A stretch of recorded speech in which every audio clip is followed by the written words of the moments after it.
It has become really hard to find good cybersecurity professionals for the sizes and organizations. Despite of the fact that cybersecurity threats are increasing by leaps and bounds every day, at the same time, it's really an uphill task to find cybersecurity resources to be inducted into the cybersecurity teams across organizations in every part of the world. In this video, as you can see on your screen, this strategy can help you for closing workforce capability gaps. Cybersecurity leaders should prioritize experiential training and establish forward-looking talent strategies to respond to the challenges. They need to engage current leaders to develop and retain internal talent based on their experience and feedback, rather than rely on external partners for training.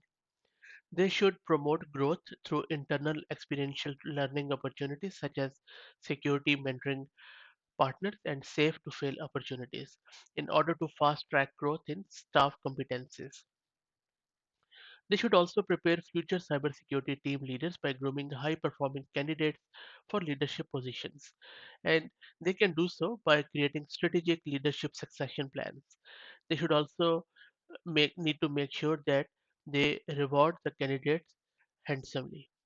Currently, only a number of CISOs groom future leaders by developing formal and actionable succession plans, as noted by a lot of surveys lately.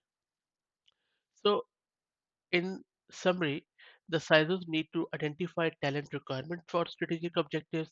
They need to use appropriate sourcing, recruitment, development, and redeployment techniques. Plus, they need to make sure to secure buy-in from cross-functional stakeholders. Lastly, but not least, they need to implement and monitor the success of the workforce plan.